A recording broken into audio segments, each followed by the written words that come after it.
Hello and welcome to Bisnomics, your weekend's most profitable 60 minutes. Today, we add a little twist to these 60 minutes, a musical twist. Well, we all listen to music, but do we ever take time to think about the economic value of it in a Sri Lankan scale or in a global scale? We all know the names of famous musicians. Well, don't they entertain us? But today, we speak to, I would say, a legend in the Sri Lankan music industry. He's been a part of a group that has definitely entertained multiple generations. And I remember as a school kid adopting to their music, well, we used to face some challenges. People would even ask us, is it really music? But they have come a long way. And this individual has seen the transformation in the Sri Lankan music landscape and even the global music landscape, not forgetting the digital music business as well. Today, here on Bisnomics, we talk to a very famous musician that has definitely entertained many of us over multiple years, who is none other than Santhush Weeraman. Santhush, welcome to Bisnomics. Let me start by saying I'm a fan of BNS. Thank you. Thank you for the warm introduction. Nice to be with you.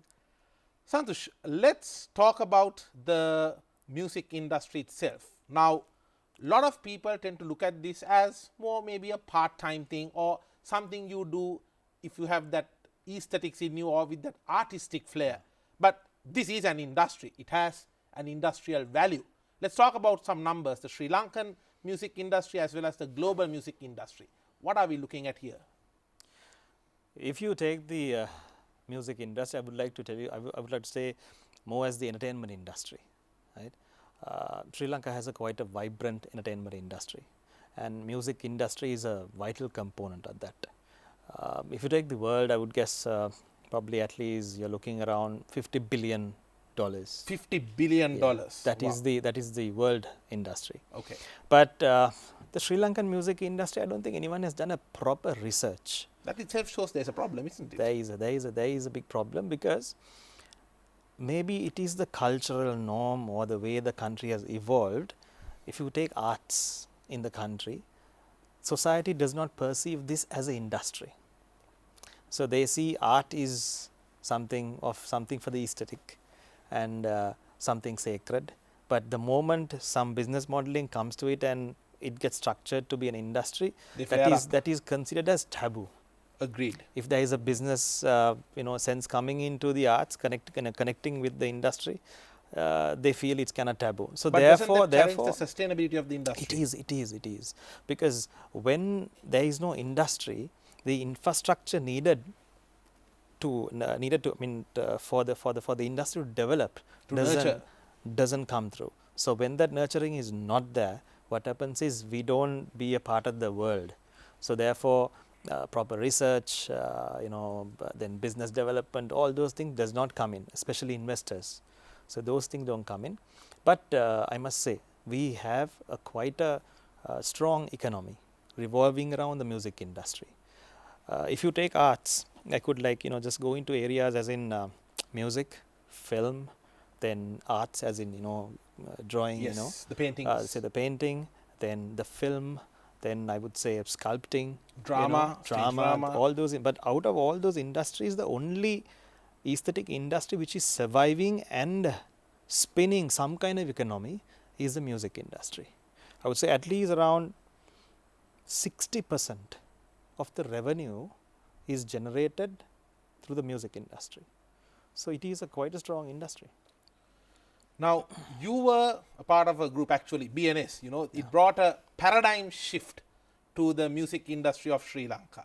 In fact, I believe, in my perspective, it brought back a lot of people to start listening to Sri Lankan music, and you've also taken it globally. We are going to come to the global part later, but tell us about that experience of bringing in a paradigm shift, because there might be someone who is watching this show, a youngster, who has the same idea, wanting to bring a different paradigm, a paradigm shift, a changing of landscape to the Sri Lankan music industry. Now, you did that in terms of the BNS team. What was that experience, Santhush? And especially talk about the resistance. Yeah, I would say, it has been a wonderful journey. Both Bhati and I, when we started this, We had no paradigm shift in our head. We didn't want to change cultures and all those things. It was never a revolution that was in our mind. But I think the main thing that happened was right at the start when we were creating music, there was a clear distinction between two divisions of the society. There was a Sinhala speaking Oriental music lovers. The classical side. Then there was the strong English speaking community who felt that everything had to be, there's the cool thing laid around the Western element. But then what we want to do is we want to fuse this together, and we want to create. So our first album was Eastern and Western. So it was a blend of both elements. Vasante. So both Bharti and I had a very interesting time, putting this together, and it was later on that we realized we were causing a shift in culture. That was the paradigm shift. Then we realized that music had so much of power to influence society, to influence, say, perception, and with regard to identity. Then we realized the youth of the country, we didn't actually have a pop Sri Lankan identity. It was maybe the only pop element we had was Baila. Baila was not, I would say, it doesn't appeal to the globe. So if you take the Western music industry or the global music industry, it runs on this time signature. It is say the entire world industry moves on a 4/4 rhythm, whereas Baila is more on a 6/8 rhythm. So Sri Lanka had to have a nice 4/4 rhythm. So there was a lot of space for a pop music industry. So there was space for a global sound, but still sounding Sri Lankan. Understood. So that is where both Bharti and I fetched. And what about the resistance you faced? Right at the start, it was because we want to create a global sound that sounded Sri Lankan. So the Sri Lankan element was a must. So we brought the Sri Lankan element, but then in order to make it global, we brought in the Western flavors. When that came into our music, there was a lot of local resistance. Yep. But the people who aspired the Western flavors, they loved it.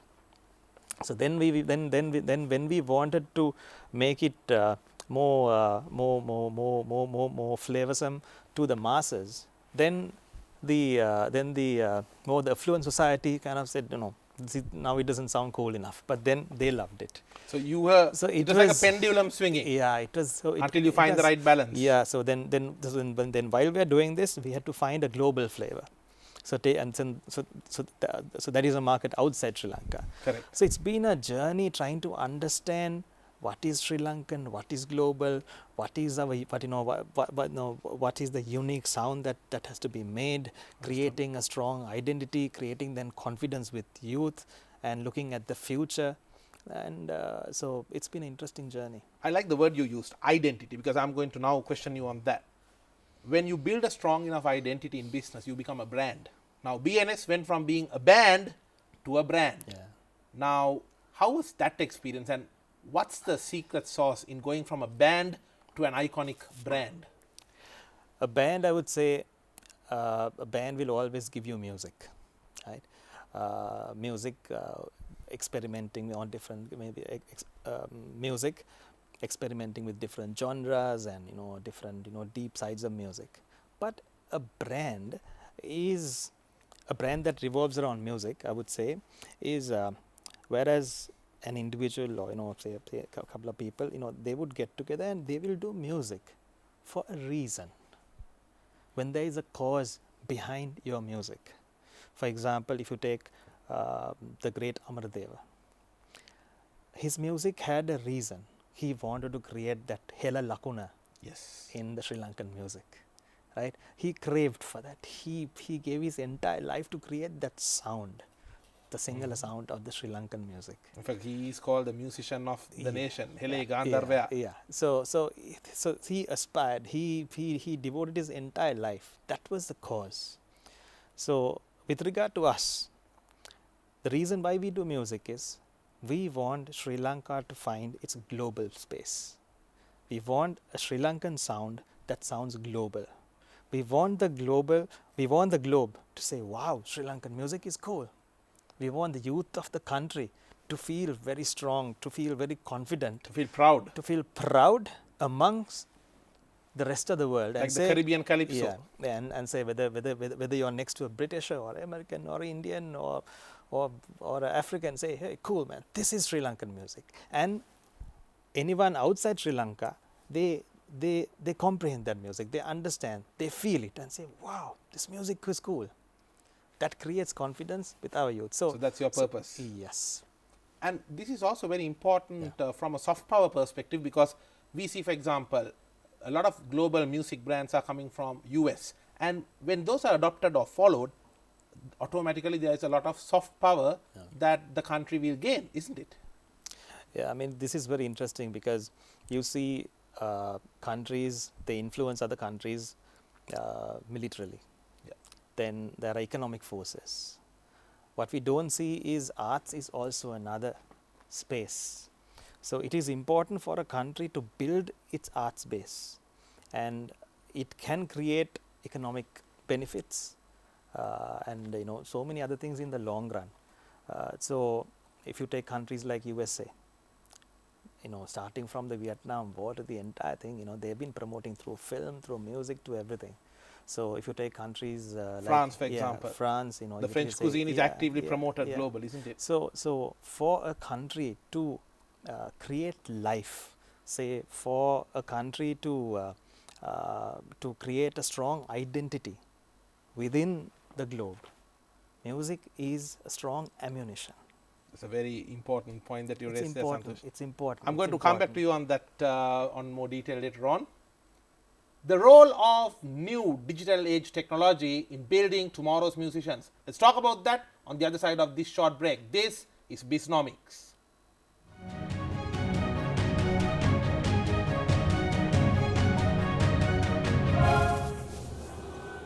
Welcome back to Bisnomics, your weekend's most profitable 60 minutes. I'm Tarandu Amarasekara. The focus today is on the music industry, and our guest, well, beyond just a musician, one could say he is indeed a part of a brand, Santhush Weeraman. Santhush, now we were discussing before the break about how countries are actually using music to wield that power. Any more such instances you'd like to share with us? I think if you take countries like USA, they've been using music, the arts and all those things to promote as a brand. Absolutely. That's why you go to any country, they feel known, it's known. Yeah, they feel known. And also you say when they see the US flag, they feel American, and they have built this brand. Yes. Now if you take China they've made a powerhouse in terms of in terms of production. They were the factory of the world. They're the factory of the world. But now they want to create a brand out of their entire country. So now they are pushing music. There are universities promoting music, opera, so that what happens is the citizens of the country, you get they rally around it. No. What happens is with music you start creating ideas. Okay. Originality, creative, all these ideas come through. Yes. So now we have this huge factory, lot of production. But then you bring creatives, ideas, all those things, you create your own brands. So now as a country, they are promoting sports, they are promoting music. So the future, you will see, so the future of China, you will see people with innovation, people with creative ideas, as per to the factory Europeans and the Americans. Understood. Yeah. So Understood. I mean, music is very important, and if you take aesthetics are very important for a country to develop. Yeah. Santhush, now we touched upon this slightly before as well.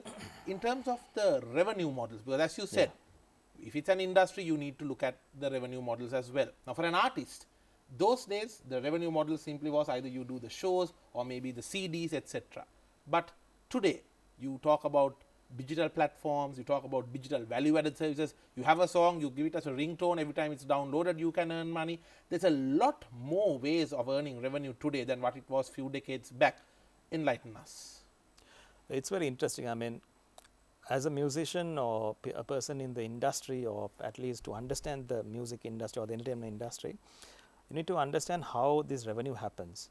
Now, we always look at CDs, then when CDs, DVDs, digital, all those things. What is important is to understand the core, say the core functionality of it. If you take the early stages of the music industry or the entertainment industry, it revolved around the event industry, whereas people performed. There weren't any commodity, there weren't any physical things to sell. So then later on, records, CDs, the cassettes, all those things came. So then it was a model of selling plastic and vinyl. So it was a retail model. Music industry revolved until it evolved until around the 2010, selling plastics and vinyl. So it was a retail model. Then the digital age happened. So during this time, most music companies in the entire world or countries, they were trying to approach the digital. They were trying to approach the digital age through a retail model. Then I think the world is realizing no. Retail model is the third shift. That is the third paradigm shift. So maybe the model is different. Correct. Maybe you have to give the music. Maybe you need to give music free of charge, and or bring in advertising, branding into it. And maybe revenue is through memorabilia. We call it the freemium model. Main product free, but there's value additions coming in. So what you see with social media is say the revenue schemes are very, very different. But of course there is more opportunity for the musician. Just that you need to understand the model. So it has evolved. It has really evolved. You are of the view that social media has given the power to the musician, because let's say 30 years back. Yeah. The musicians were maybe at the mercy of the record labels. You may be really good, but if the record label doesn't think you're good, if they're too busy to hear you out, the world may never hear you. Today, you record, sometimes you record from a phone with decent quality, background noises managed in a decent way, and you just upload it on YouTube and you become an overnight sensation sometimes. We have seen this. We have seen street singers going on to becoming, millionaires overnight. So do you believe the social media is actually giving the power to the musicians of today? It has given the power to distribute your music. Same time, if you don't know to handle your brand, if you don't know to handle the distribution properly, it can break you also. Right? You can easily make yourself and break also, because now when we had the conventional mediums, right, there was constraint. It was controlled. Say for example, if it is a let's say if an artist came say on the cover page, say or an article, it was well written, it was controlled. So there was limited content available. So there was another person curating that content also. There was a record label curating, controlling it, making sure everything is right. Correct. But now social media, as an artist, it is very easy for you to just promote it. Yes. But if you don't know when, what, where and how to put it, sometimes same way it is very effective, it can destroy also. The floodgates can open. That's and you right. get destroyed. Yeah. So whatever all these new things you get, you should use your head and do it. I like how you carefully curate your advice there as well, Santhush. Now, let's talk about on the same lines. Now, BNS, in the era you started, in the late 1990s, etc., we saw how it was more of a retail model at that time. You had your CDs, you had the music shows, and then the CDs would come again, the music shows, etc. But then you also very successfully adopted to the digital era, from the YouTube channels to the digital music labels which are available, from that to the value-added services. Today we could listen to the BNS song. Sometimes you can have it as a ringtone, etc., or ringing tone, etc. So you have been a part of the team that has actually transformed your brand of music successfully from the pre-digital era to the digital era. What's your advice to a young musician who is thinking that digital is about recording and uploading to YouTube? What's your advice to them? How exactly can a young musician have a strong digital strategy? And take your time and explain, because as you very correctly said, digital can make you, digital can break you. Hopefully your advice will stop people from breaking themselves and maybe make the next music superstar. Yeah, Tanita, I mean, this is very interesting in a sense. Now, we may be the last generation where we were part of the physical industry, and then around the 2000 the internet came, and then we had to slowly understand the digital thing. We actually came late into the digital industry, right? We didn't feel that this whole digital thing is going to really take off. You thought it was a fad? Yeah, it was a fad. But then being in the digital industry now, being gone into the industry aspects and being in for a long run, my honest advice would be, as a musician or even a cooperative, right, whatever, say now during the pre-internet era, the core things that you did to create music, those remain the same today also. The fundamentals are the same. Fundamentals are the same. Which right? are, if I may ask? If you're doing music, number one, you should do it for a reason. If you're coming into the industry, if you are just creating a song because you want to get popular, you want to get hits, you want to get views, you want to get likes, money is secondary. Okay. Right? But if you want to get likes, you're not going to make it. Your reason is wrong. Your reason is wrong. You need to understand, okay, you need to understand the sound you want to create, right? Why do you want to make music? What kind of sound do you want to make? What kind of meaning do you want to create? What kind of whom do you want to move? Right? What is the change you want to do with your music? The music has the power to change because the world, all those things should be in your music before you even enter the digital space. So when you're creating it, when you're recording it, when you're making the music, those aspects need to go in. That has to be fundamental. Then, of course, this is a very strong visual era. You have to bring in visual into this. At that time, yes, certain spicy aspects might take you forward. So you need to bring a little bit of those elements also.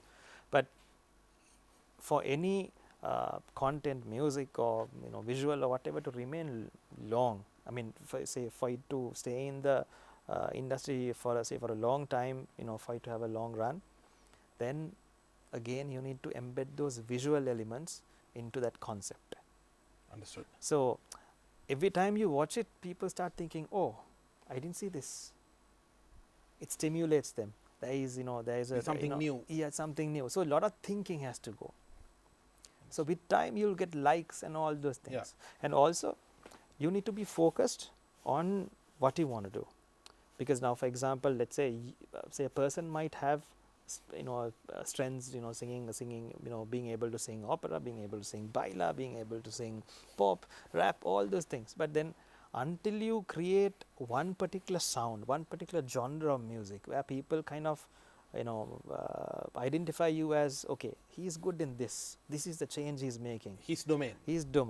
You shouldn't shift to anything else.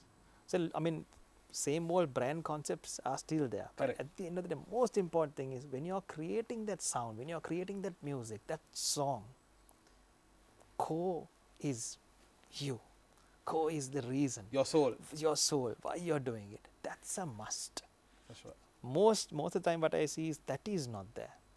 And let me also ask you, now we talk about YouTube, then there is TikTok. So today we see young artists, they want to be on the YouTube, the TikTok, it's on so many different platforms. Yeah.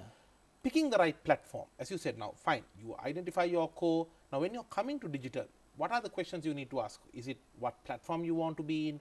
Is it on how you are going to really position yourself in this digital arena? What are your tips specifically in terms of onboarding into the digital platform and digital space? It's like this, every platform has a different function. For example, if you take YouTube is the medium. It gives you your big space, your big ideas, the entire thing. Then things like TikTok, that gives you traction. That gives you can that creates awareness. Little ticklish to us, Yeah. tickle the market and let them Yeah. come on YouTube to see the main thing. That's right. Yeah. So I mean, so you need to identify how does Facebook differentiate from Instagram, then how to use TikTok at the correct time, then move to YouTube. So, but everything should be integrated in a way. But all these things come later on. Important thing is to build your particular creation, then you bring it over here. So what's the big mistake you see in terms of the young musicians doing on digital? Are they trying to be everywhere, or are they only focused on the platform and not on the core music? The main thing is they just want to be popular. Just be there. Just be there. This is arts. This is expression. You express for a reason. You need to understand the world. You need to see the world. Spend time, right? Understand the difference. Understand what you see by yourself. That is not being done. If someone is doing some humorous thing, another person will start doing the same thing. If they see something on YouTube, they'll be like, okay, this guy is doing this, I should do the same thing. You see similar genres coming in.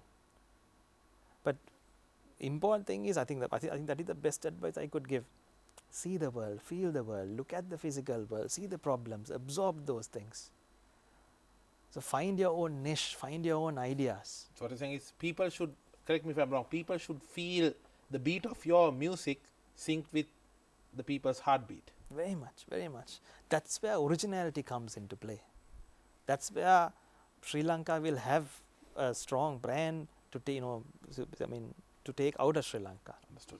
We need to harvest original creative stuff. Some very So for that, thought-provoking points there, Santhush. What policies do we need from the government in order to strengthen the music industry of Sri Lanka? Let's talk about that on the other side of this short break. This is Bisnomics.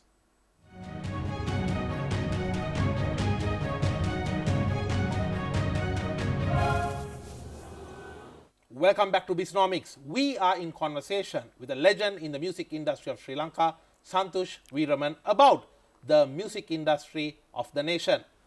Santhush, now any industry, especially of significance like the music and the entertainment industry, for it to grow, there needs to be a proper, strong government policy, and most importantly, a policy that gets continued in a sustainable manner and not getting stopped every time there's a change of government.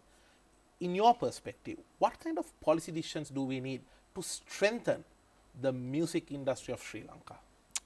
The most important policy change or the structural change that we need right now in the country is to strengthen the copyrights of the country.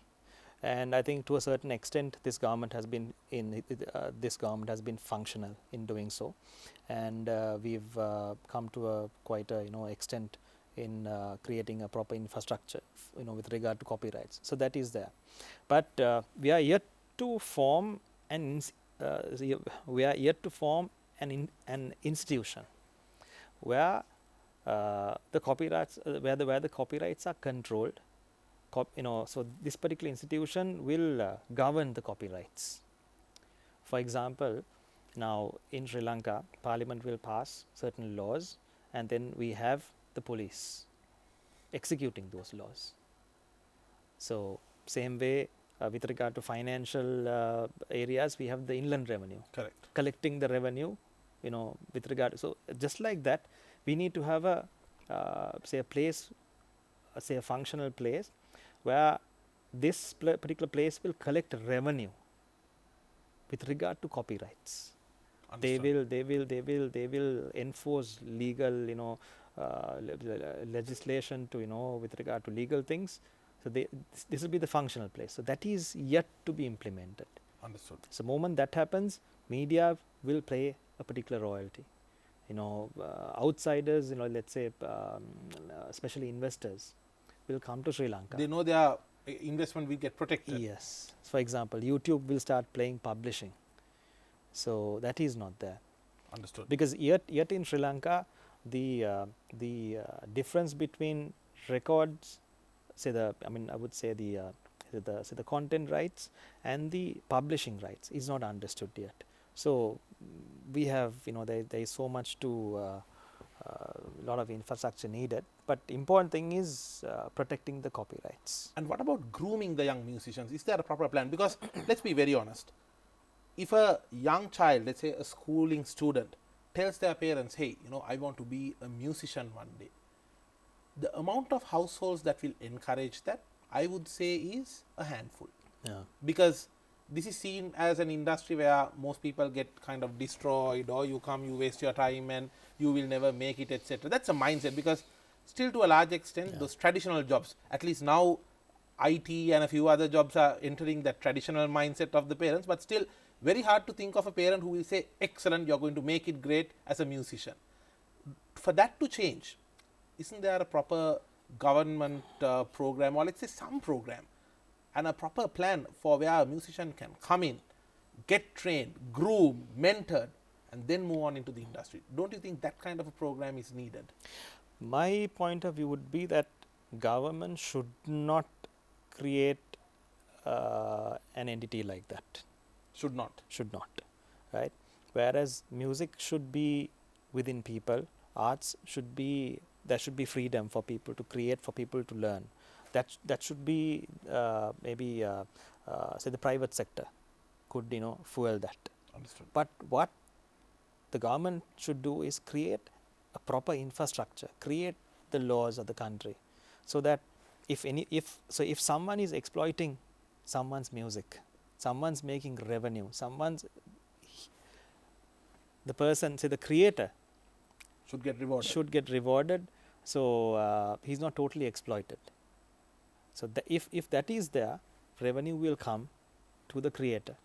Then what will happen is people will start realizing, okay, there is revenue when you are a creator, whether you write a novel, or whether you make a song, or whether you whatever, your intellectual property is respected. It is rewarded. And is this the case in countries like US, I believe? Of course, yeah.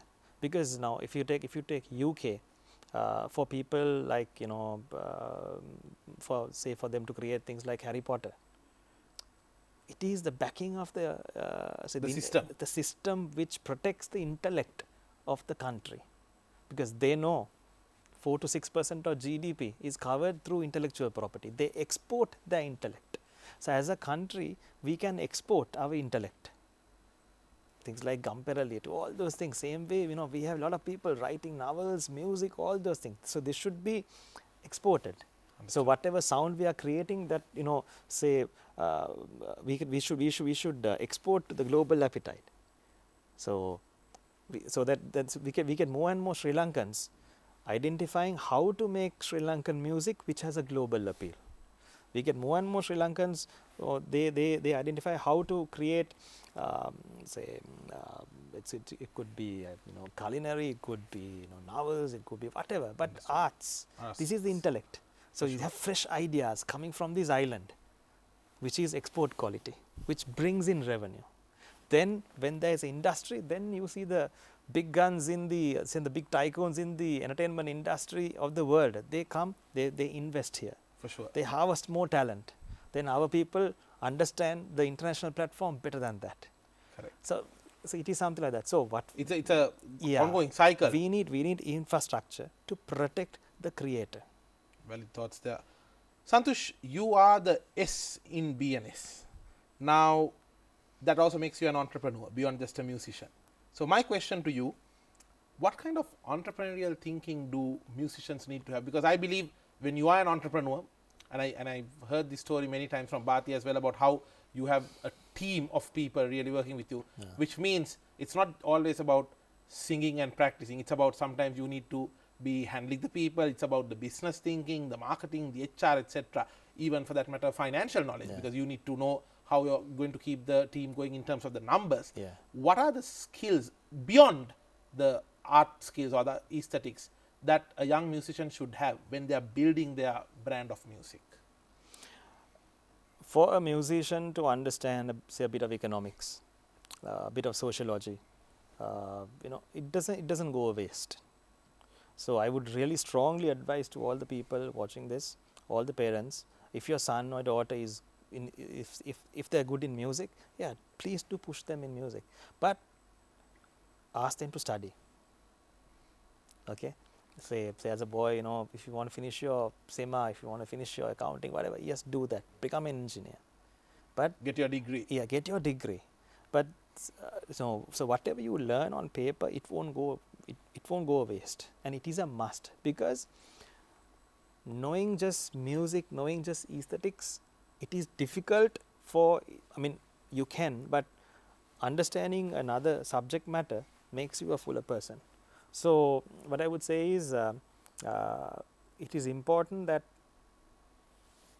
not only music, right? It is important people, you know, read other things also. I mean, general knowledge, music, because there was a time in the music industry in Sri Lanka where people just gossiped around. They just, you know, let's say if there's a show, you know, people would drink, they would consume alcohol, they would just gossip, talk of nothing. That era is gone. Now there are so many young musicians. When we meet, until our turn comes, we discuss interesting stuff, economics, to all these things, because there are engineers, lawyers, accountants who have come into the music industry. They have left that and come because their passion is music. So they bring another intellect. So I would strongly advise, of course, if you want to pursue, you know, studies in music, please do so. But whatever you learn, you know, it makes you a stronger person. If you take Sting, Sting is a accountant, he's an accountant lawyer. So Hariharan, a lawyer, right? You take Bono of U2, he has his degree in economics, say a master's in English literature. So what you learn won't go waste. It'll make you a fuller musician. Understood. Santhush, on a final note, now in a pandemic era, Yeah. music, as we know, has completely been revolutionized. Well, more people are staying at home, the concerts are going virtual. What is your insight on this, the impact of the pandemic on the music industry? Yes, there are some dark clouds, but is there also a silver lining anywhere? Well, first of all, I think the most important thing is musicians, everyone, you know, the best advice is right now, be safe, take care of yourself and spread the word, you know, so to protect yourself and the others. But looking at the industry, this is a very difficult time for the industry, because no musician can perform. The entire entertainment industry is, is in dire straits. But now it's always during a difficult time that you're always pushed to think different. What you're saying is, when the going gets tough, the tough gets going. So this is the time now when you're pushed. You could either move out of the music industry and go and do something else. So I see some musicians, you know, okay, they're not going to work. Say we are going to stop music, and they do something else.